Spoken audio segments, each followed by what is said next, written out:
E lá, meio que na boca miúda, na boca pequena, em Israel, eles já chegaram ao seguinte entendimento, ao seguinte consenso. Eles conversam lá. Eles chegaram à seguinte conclusão: o país mais israelita do mundo, tá, é o Brasil. Então eles sabem disso, tá? Então, se você está participando dessa live, pô, mas que negócio é esse? Pô, que negócio é esse de alguém dizer que eu sou israelita biológico, tá? Tiveram um papel importante também na colonização aqui das Américas, tá? Os próprios índios também. Os próprios índios, pasmem, os índios, tá? Que já estavam aqui, já estavam. Um livro que não entrou na Bíblia, que é um livro apócrifo de Esdras, tá? Um livro apócrifo de Esdras. Teve um livro de Esdras que entrou na Bíblia, mas teve um outro livro de Esdras, tá? Que não entrou na Bíblia, tá? Que na época que os navegadores vieram na direção das Américas, eles olharam lá e viram que as 10 tribos do Reino do Norte, ou seja, a casa de Israel, a casa de José, a casa de Efraim, eles já tinham chegado aqui nas Américas, tá? Ou seja, então, nesse livro apócrifo de Esdras, fala que o Criador dos céus e da terra, ele fez com que durante 18 meses, ou seja, 1 ano e 6 meses, o oceano se acalmasse. O oceano que anteriormente afundava as embarcações, então, nesse período aí, em que as 10 tribos vieram, antes dos colonizadores, tá? Não estou falando de 500 anos atrás, não. Estou falando de 2000 e poucos anos atrás, tá? Quando as 10 tribos vieram para cá, o Criador fez um milagre e permitiu que as 10 tribos do Reino do Norte, tá? Que nunca mais voltaram para a terra de Israel, elas se estabelecessem, inclusive nas Américas também, tá? Então, a maioria dos brasileiros, mesmo sem saber, é israelita biológico, tá? Pode falar, né? Então, nós estamos lendo aqui o capítulo 3, tá, de Josué. A gente está lendo os comentários do versículo 11 e 12 agora, tá bom? Então, vamos para o comentário do versículo 12 agora, Josué 3:12. Tomai, pois, agora 12 homens das tribos de Israel e de cada tribo um homem. Vamos ler o comentário. Quanto ao serviço que os 12 homens aqui referidos deveriam realizar, tá? A gente vai ver com alguns detalhes extras na semana que vem, no capítulo 4, do versículo 2 até o 4, tá? Cada um deles deveria trazer uma pedra, a fim de que, uma vez atravessado o Jordão, eles preparassem com elas um monumento. Eles ergueriam uma simples pilha, que, embora simples, seria revestida de profundo significado. Quando algum israelita perguntasse, no futuro, sobre o significado daquela pilha de pedras, se explicaria para eles como Yahuwá Elohim operara um tremendo milagre por ocasião da travessia do Rio Jordão, tá? Então, o Criador trabalha com a nossa visão. O Criador sabe que o ser humano tem como principal sentido que o orienta é a visão, tá? Então, sabemos que, por exemplo, o ser humano, ai de nós se não fosse a nossa visão, né? Então, outros animais usam outros meios, né? Outros sentidos, né? Por exemplo, os cães se baseiam muito no olfato, né? E assim vai, cada animal tem o seu mecanismo. Mas nós compreendemos melhor o mundo, tá, externo através dos nossos olhos. E o Criador, ele trabalha com a nossa visão, ele estabelece em todo momento coisas que estejam nos lembrando. Por isso que o profeta Jeremias, em Lamentações, ele fala: trago à minha memória o que pode me trazer o quê? Esperança, tikva. Então, Jeremias, tá, Irmiarro, ele traz à memória dele o que pode trazer esperança. Então, nós procuramos sempre, como israelitas, trazer à nossa memória o que pode nos dar esperança. Vamos lá. Vamos ler o versículo 13 agora, Josué 3:13. Vamos lá.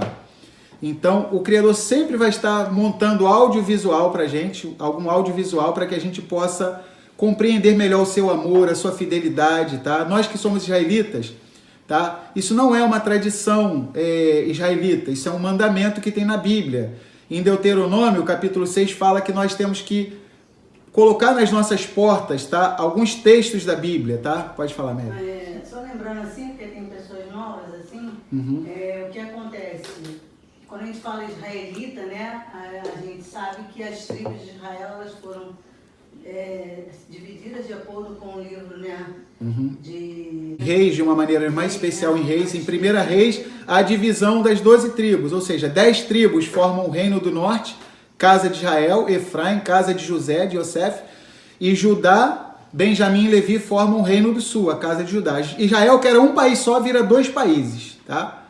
Então, só para vocês entenderem. E para quem está chegando pela primeira vez, tá? Isso é assunto para mais para frente a gente falar mais, mas só para vocês refletirem sobre isso. Hoje já é sabido, em Portugal eles já admitem, tá? Eles já admitem tentar esconder isso dos brasileiros, tá? Mas o Pedro Álvares Cabral, com toda a sua equipe, quando vieram para cá, 500 e poucos anos atrás, tá? Em cada 4 integrantes da equipe do Pedro Álvares Cabral, em cada 4, 3 eram israelitas, tá? 3 eram israelitas, estavam fugindo de uma certa maneira da Inquisição, tá? Então, em cada 4 portugueses, entre aspas, tá? Eles eram portugueses que nasceram em Portugal, tá? Mas em cada 4, 3 eram israelitas. Hoje, em Portugal, já se admitem isso. Tentaram apagar isso da história, tá? Ou seja, 75% dos descobridores do Brasil eram israelitas. Ou seja, se você que está assistindo essa live é descendente, tá? Como a maioria dos brasileiros, é descendente de brasileiros, de portugueses, tá? Alguns de espanhóis, tá? Tiveram um papel importante também na colonização aqui das Américas, tá? Os próprios índios também. Os próprios índios, pasmem, os índios, tá? Que já estavam aqui, já estavam. Um livro que não entrou na Bíblia, que é um livro apócrifo de Esdras, tá? Um livro apócrifo de Esdras. Teve um livro de Esdras que entrou na Bíblia. Mas teve um outro livro de Esdras, tá? Que não entrou na Bíblia, tá? Que na época que os navegadores vieram na direção das Américas, eles olharam lá e viram que as 10 tribos do Reino do Norte, ou seja, a casa de Israel, a casa de José, a casa de Efraim, eles já tinham chegado aqui nas Américas, tá? Ou seja, então, nesse livro apócrifo de Esdras, fala que o Criador dos céus e da terra, ele fez com que durante 18 meses, ou seja, 1 ano e 6 meses, o oceano se acalmasse. O oceano que anteriormente afundava as embarcações, então, nesse período aí, em que as 10 tribos vieram, antes dos colonizadores, tá? Não estou falando de 500 anos atrás, não. Estou falando de 2000 e poucos anos atrás, tá? Quando as 10 tribos vieram para cá, o Criador fez um milagre e permitiu que as 10 tribos do Reino do Norte, tá? Que nunca mais voltaram para a terra de Israel, elas se estabelecessem, inclusive nas Américas também, tá? Então, a maioria dos brasileiros, mesmo sem saber, é israelita biológico, tá? Pode falar, Mary. A Ricardo está falando, se é nordestino, ainda é 90% de descendentes de judeus. Né? Exatamente. A gente lembra que da promessa que o Criador fez a Abraão, olhar para as estrelas do céu. Exato, né? exato. E eu vou fazer a tua descendência como as estrelas dos céus. Estrelas do céu, né? Se você for contar só o que tem de judeus, entre aspas, né?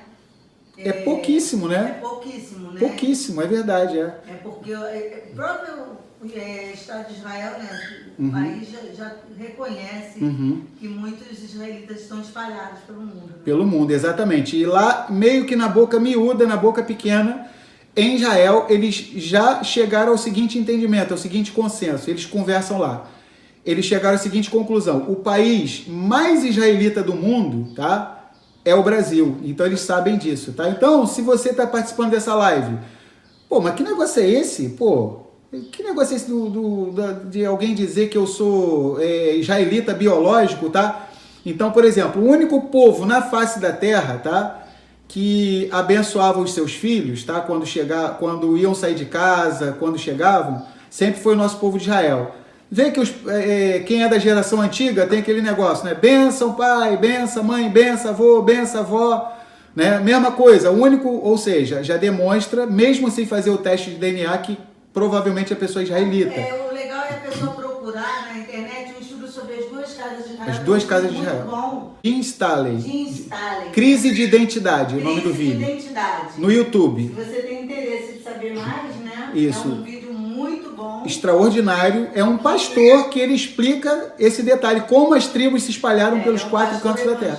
Pastor evangélico. Muito boa. E ele entende sobre como as tribos se espalharam pelos 4 cantos da terra, tá? Então, se você tem esses hábitos na sua família e nem sabe por quê, eu achava que isso era normal, era coisa de brasileiro. Não, isso é coisa de quem tem o DNA israelita. Pedir a benção ao pai, a mãe, a avô, a avó, tio, tia, a mesma coisa. O pão caiu no chão. Aí você vai lá, você beija o pão e você come. O pão é sagrado, né? Não pode jogar fora, né? Aquele sentimento de culpa quando joga pão fora. O Yachar já botou até o link do vídeo aí, ó. Obrigado, irmão Yachar. É muito bom, a gente também, tem gente ali falando que já assistiu 1000 vezes, eu também. A gente não cansa de ver esse vídeo. É um espetáculo, de vez em quando assiste de novo. A gente assistir de novo. Só primeiro a gente precisa saber quem nós somos, tá? Se nós soubermos quem nós somos, metade da tarefa já está concluída. Fica fácil a gente entender o nosso propósito. Para o que o Criador nos fez, a cada um de nós, tá? Então essa verdade está vindo à tona nos últimos dias, tá? Então, por isso que o nosso Messias, ele disse lá na Aliança Renovada, que é mais conhecida como Novo Testamento: eu não fui enviado senão unicamente a quem? As ovelhas perdidas da casa de Israel, gente. Então, casa de Israel são as 10 tribos perdidas do Reino do Norte. Então, o Criador, em sua infinita misericórdia, por causa das promessas que ele fez para Abraão, Isaac e Jacó, tá? Então, ele jamais deixaria que 10 tribos se perdessem. Então, ele foi enviado, senão unicamente as ovelhas perdidas da casa de Israel, ou seja, as 10 tribos perdidas, que foram espalhadas pelos 4 cantos da terra, inclusive no Brasil, tá? Então, por isso que em Israel se diz que o país mais israelita do mundo, tá? É justamente o Brasil, tá bom? Então, procurem saber sobre isso, tá? Sobre as 2 casas de Israel, procurem sobre os sobrenomes brasileiros, tá? Quase todos os sobrenomes brasileiros são de origem israelita, tá? Então, vamos lá. Vamos prosseguir. Então, estamos estudando o livro de Josué, tá? Então, estamos estudando o livro de Josué. Agora nós vamos para o capítulo 3, versículo 13. Vamos lá.